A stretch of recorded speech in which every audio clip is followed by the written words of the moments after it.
in January 2021, when the WIMBIZ Private Sector Advocacy Committee was established, one of the very first things we wanted to do was to get a sense of what our associates felt were top of their minds insofar as the COVID-related impact on women were in the workplace. So we launched an associate-wide survey, and these 4 issues came up as very, very critical for women in the workplace. First was gender equity in the workplace.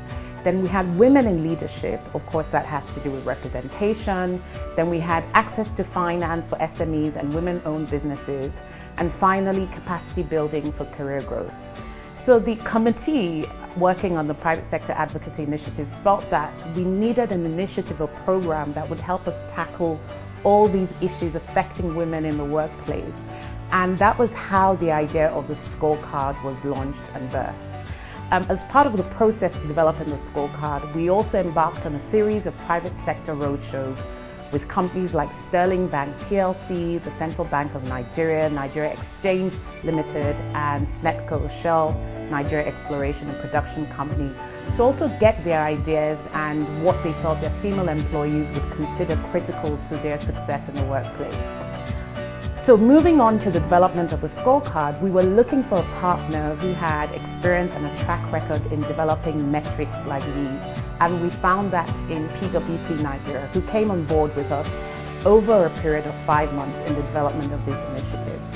Broadly speaking, the aim and objective of the scorecard is to create a standardized assessment tool for measuring private sector performance insofar as gender equity and equality metrics are concerned. So it really is a voluntary framework and a set of guiding principles which private sector players can subscribe to. So WIMBIZ is inviting private sector leaders, management teams and boards to see this as very critical to achieving the broad goals of SDG 5 on gender equality. It is the first of its kind in Nigeria, and we hope that organizations will see this as critical and core to their strategy of making the workplace an environment in which every single woman can thrive and succeed.